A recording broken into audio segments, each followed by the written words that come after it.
This is Steve from Boxing UK in association with Supreme CBD. Delighted to be joined by Big Daddy, Lucas Browne. How are you, my friend? Glad to be here. Thank you very much for tuning in, Lucas. It's early doors here in the UK. Yeah, that's right. That's true. Yeah, no, I'm it's 1 p.m. in the afternoon here, so it's good time for me. Good man, Lucas. It's a couple of days since that stunning knockout victory. Has it sunk in yet?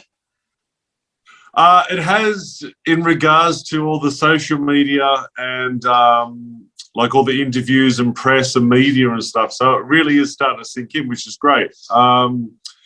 It's just quite nice to have all this attention, but for a good reason, not for a bad reason. So yeah, I'm chuffed. I'm really happy. Good man. I have to ask, for anybody that doesn't know, that's been living under a rock, you knocked out Junior Farr in the very first round. Yes, yes. 2 minutes. On quite a big show as well. Yeah, well, it was really good to have a show of that caliber here in Australia. It was really good to be a part of it. So I was the first one to go on to the main event TV stuff. So what a way to sort of start the show. It was great. Is it fair to say, Lucas, that Junior Farr against Lucas Browne was probably seen by most as just a quite easy knock-over job for Junior Farr? It's really weird because, yes, that was exactly the case. I think I was something like 9-1 and he was $1.80. I'm like, wow, really? Yeah. You know, so when you actually take a complete look at his career, he hasn't exactly fought high caliber people. And the one that he did was Joseph Parker, and he went decision. Yeah. So from my point of view going into this, I was assuming, it was obviously you can only assume, but he was going to be on the back foot like he was against Parker and basically try and box. And he said in many interviews that he was going to box my head off and all that sort of stuff. So in my mind, all I really needed to do and what I wanted to do was just come forward, give him some good pressure and let the right hand go. And, yeah, here we are. Am I right in thinking, Lucas, you said on an interview straight after that, one of the reasons you've never thrown that right hand as much as you should is because you're frightened of hurting people?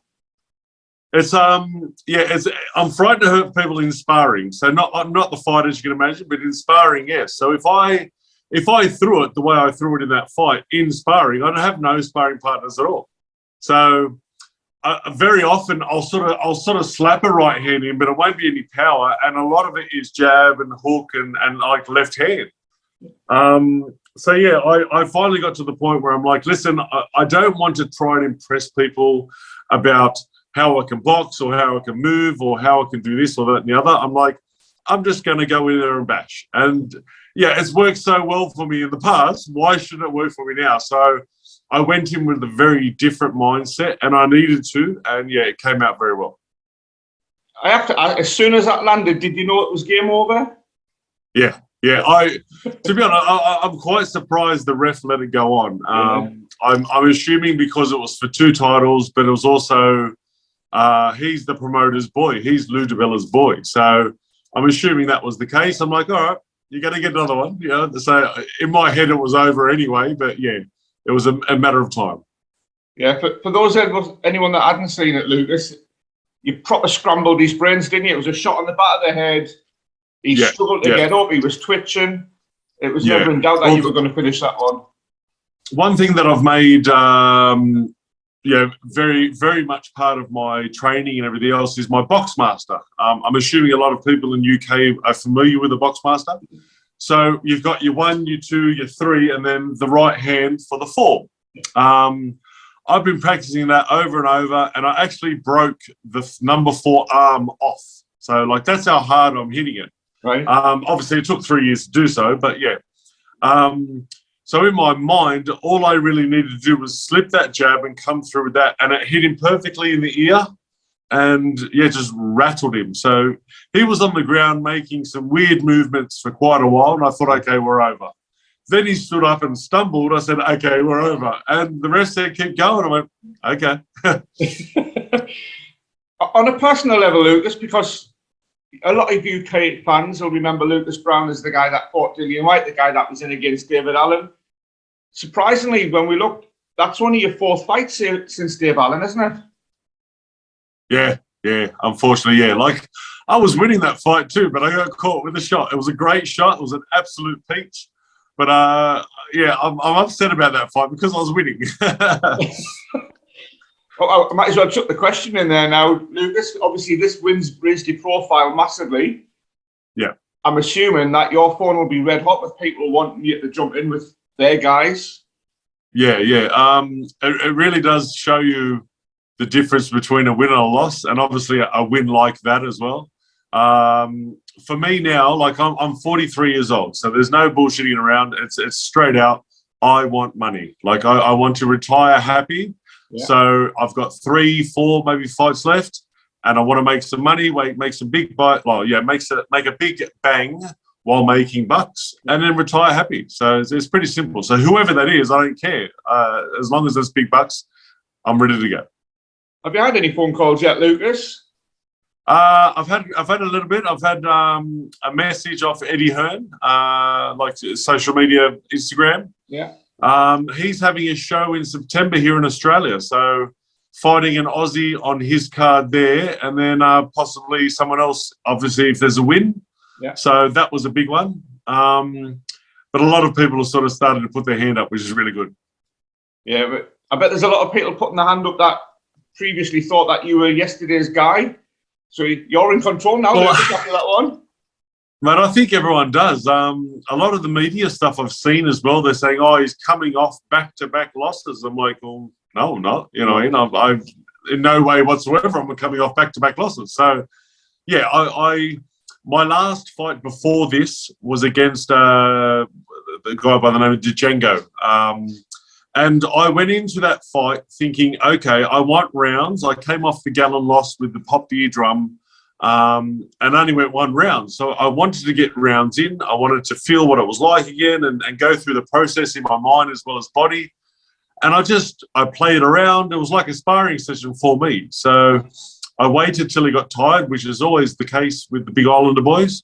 And then I knocked him out, which he never gets knocked out. So, like, I thought it was exactly what I needed, but people just don't see, the plan behind it all. But I don't care. I got a belt. I got paid $5,000 for it, which is, ridiculous, but there was a belt involved. So I knew that would catapult me to something bigger, which is obviously this fight. So it was just part of the plan for me. Lucas, do you know that the name Lucas Browne is a draw? Because, from a UK fan, if you came over to these shows, and Lucas Browne was in the ring against somebody, we all know who you are. Yeah. Are you aware of that as Lucas Browne, former heavyweight world champion? I'm more well known and respected in the UK than I am here in Australia, unfortunately. Now that's just because I think UK just has more involved in boxing. Everyone's really gets behind it as well.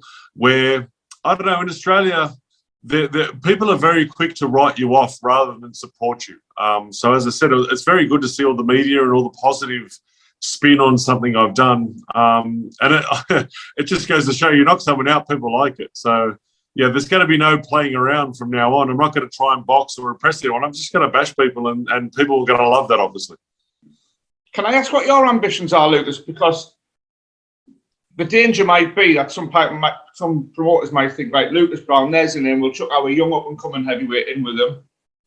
And you might still be seen as a name for their guys to use as a stepping stone. But does Lucas Browne have ambitions to win more belts?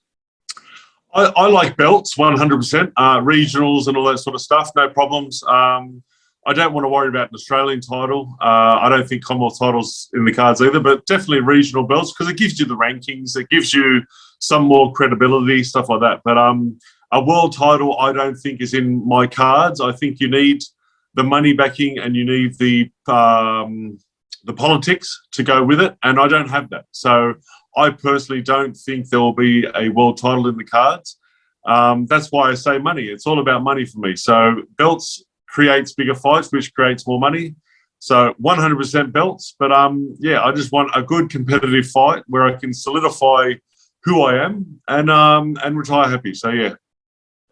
I have to ask, Lucas, is there any Brits that you want to have a go at bashing up? There's always been the you had Wardley, Babic. Yeah. obviously a Dave Allen rematch would be great because I love the guy. The guy's great, and we get along well. We speak to each other, social media and stuff. I don't think the bigger fights like a Chisora or a White or a Fury, for example, I don't think they would be on the cards for me. So I know very much where I stand. I think Tom Little came out and said he wants to fight me. So, good on Tom Little. But that'd be a step backwards for sure because he's just like coming off 6 losses or something. Like, it's just ridiculous. Yeah. But I love the UK. When I go over there and fight, always well received. So I would definitely want to have at least one more fight over there before I retire for sure. Against who, I don't know. People even talk like a Dubois or a Joe Joyce. So as long as the money's there, I'll fight any of them. Good man. Yeah, I don't know how much you wear, but Alan Babic has got a certain currency over here, and his last 2 fights have been interesting to say the least. Lucas Browne versus Alan Babic would be quite tasty, Lucas. Personally, I would love it. He's a great fighter. He's not a boxer; he's a fighter. Yeah. And there's nothing wrong with that. It's just his style.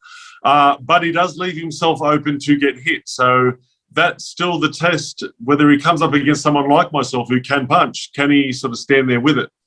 I do think that the Alan Babic fight is sort of few and far between because he's more of the bridge weight now. I think he's going for that bridge weight title and stuff. So to get, if he was to lose against me, I don't know if that'd sort of, do bad things for him for that. So he's a great fella as well. Great supporters who absolutely loved abusing me. But it's all part of the game. And, I'd love to if it was something that came up, but we'll see how it goes. Lovely. Just a couple more, Lucas. You said Chisora might be off the cards, but he's another veteran. He's fighting. I don't know if you saw yesterday. It was announced he's fighting Kubrat Pulev. Pulev, So that's shown that the older guys can still headline, Lucas. Yes.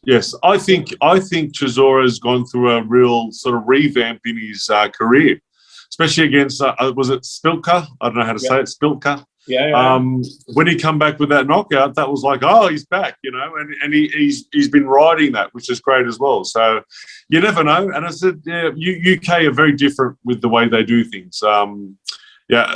Chisora would be getting 10 to 20 times more money than I am. Like, $5,000 a fight is ridiculous, So good luck to him. And then Junior Farr might be your Spilka though, Lucas. Yeah, true. Very much so. I hope so because I want to just I want to go out in a bang. I don't want to go out with these shitty little sort of fights in Australia that have no money in it. Like that's not what I'm here for. I'm here for some nice big fights, competitive. If I win or lose, it doesn't matter as long as it's a good fight and it's competitive. So that's what I'm after, and get paid while I'm doing it. Damn right, Lucas. Last one. Yep. Have you got a message for the thousands of people that lost a fortune on this fight at the weekend? Because everybody's accumulators went first fight. I know. Eat it. Exactly. Like, someone like myself, no matter what, you can never count them out because I could be losing 11 rounds and still knock you out in the 12th, for example. You know what I mean? So you can never count me out. You can say all you want, and I may look crap and just stupid for 10, 11 rounds, but I'll still knock you out. So you can never, ever count me out. Good man. Lucas Browne, it was great to see you back. We hope to see you again in the UK because you're a popular guy when you come over here. So hopefully, fingers crossed, we'll see you over here before you call it a day, and we'll get you some big bucks. Yeah. Appreciate it, my friend. And yes, I would absolutely love to. So, fingers crossed something comes up. Thank you.